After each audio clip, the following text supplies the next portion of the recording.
मेरा नाम रत्ना श्रीवास्तव, मेरे पति का नाम आकाश श्रीवास्तव, जिला छिंदवाड़ा, चंदन गांव में रहती हूँ। मेरा मोबाइल नंबर ये है। गुरुजी, एक लोटे जल का मैं क्या वर्णन करूं। गुरुदेव, 20 जून 2023 से मुझे एक छाला हो गया था, चने की आकृति का था, जिसका इलाज मैंने बहुत कराया। डॉक्टरों के जांच करवाने के लिए भी भेजने की तैयारी, और डॉक्टरों ने कह भी दिया कि ये साधारण छाला नहीं है। गुरुदेव, सारे डॉक्टरों का इलाज करवाया, सब कुछ किया, पर वो छाला जाता नहीं। डॉक्टर कह रहे हैं ये छाला अलग है, इसकी जांच मुंबई जाएगी और वहां से इसकी जांच। बहुत सी चीजें डॉक्टरों ने कह दी। भोजन करते नहीं बनता था। पति के सामने अगर भोजन करने की थी तो शरीर में, मुख में इतना तकलीफ होता था गुरुदेव कि हम भोजन भी नहीं कर पाते थे। पति के सामने भोजन करना भी बंद कर दिया, क्योंकि उनको हमारा चेहरा देखकर अच्छा ना लगे, तो हम पहले कुछ भी जो बन सकता था मुख से वो पा लेते थे। कई बार तो 4-4 दिन तक भोजन नहीं करते थे गुरुदेव, क्योंकि मुख में वो छाला इतना तकलीफ दे रहा था। डॉक्टरों ने कहा इसकी जांच होना है, सारी तैयारियां हो गई। गुरुदेव, किसी ने कहा पशुपति व्रत करो, 1 लोटा जल शिव जी को चढ़ाओ, 1 बेलपत्री का सेवन करना प्रारंभ करो। हमने वो करना प्रारंभ करा, पर वो छाला समाप्त नहीं हुआ गुरुदेव। जब एक बार पशुपति व्रत से भी समाप्त नहीं हुआ, तब हमने दूसरी बार फिर पशुपति व्रत करा। बाबा के मंदिर में जाके जल चढ़ाती, आचमन करती, शरीर में कष्ट बढ़ा। मेरी बेटी ने कहा, मां अब तू मंदिर मत जाया कर, तेरा चेहरा नहीं देखा जाता। बेटी मंदिर जाती, जल लाकर मुझे देती।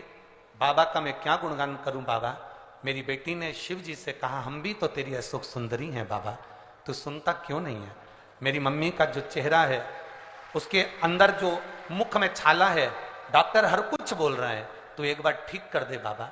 और जल का क्या महत्व करूं गुरुदेव।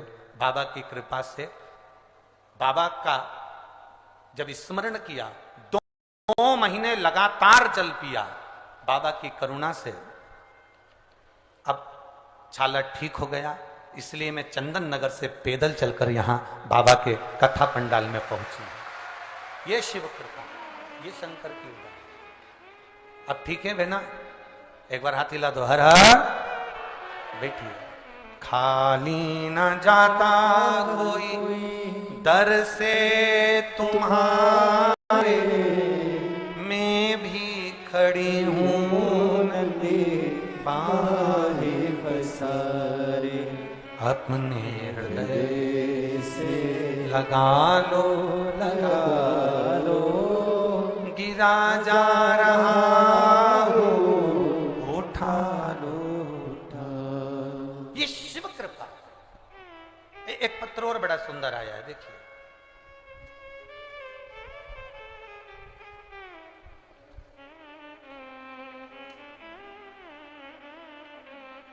मेरा नाम हिमानी राम कुमार है।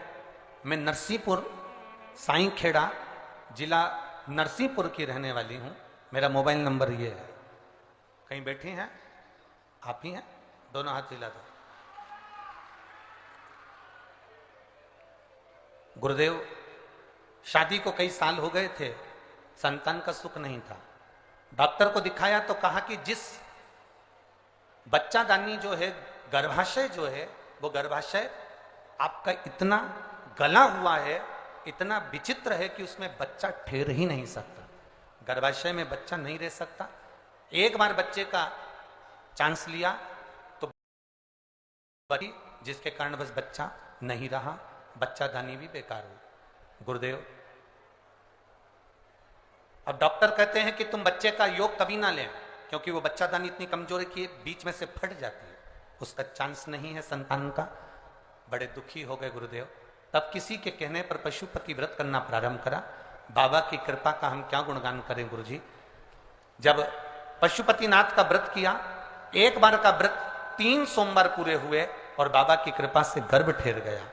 गर्भ तो ठहर गया, पर चिंता यह थी कि बच्चादानी ठीक नहीं है, तो उसमें बच्चा कैसे रहेगा। बच्चा उसमें रह ही नहीं सकता। अब करें तो करें क्या। डॉक्टर को दिखाया तो डॉक्टर कहता है कि आपका गर्भ तो ठहर गया पर यह बच्चा भी चले जाएगा। 1 महीना निकला, 2 महीना निकला गुरुदेव, 3 महीना निकला, जांच हुई तो मालूम पड़ा बच्चादानी में एक बच्चा नहीं है, बच्चेदानी में 2 बच्चे हैं। अब बच्चादानी में 2 बच्चे, और कह रहा है कि गर्भाशय का बच्चादानी बच्चा सहन ही नहीं कर सकता, करें तो करें क्या। गुरुदेव 1 बेलपत्री बाबा को चढ़ाते, जल का आचमन करते, 9 महीने कब निकल गए और बाबा की कृपा से 1 बेटा 1 बेटी ने जन्म ले लिया। जिस बेटे का नाम बेटी का नाम श्री और बेटे का नाम शिवाय रखा। दोनों बच्चे आए हैं, लियाओ लाओ। गुरुदेव इसमें एक लाइन आपने अच्छी लिखी है गुरुदेव।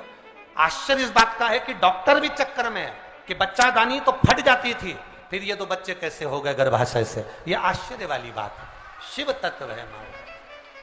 खाली न जाता कोई दर से तुम्हारे, खाली न जाता कोई दर से तुम्हारे, मैं भी खड़ी हूँ नदी बाहें पसार, मैं भी खड़ी हूँ नन्ही बाहें पसारे, अपने हृदय से लगा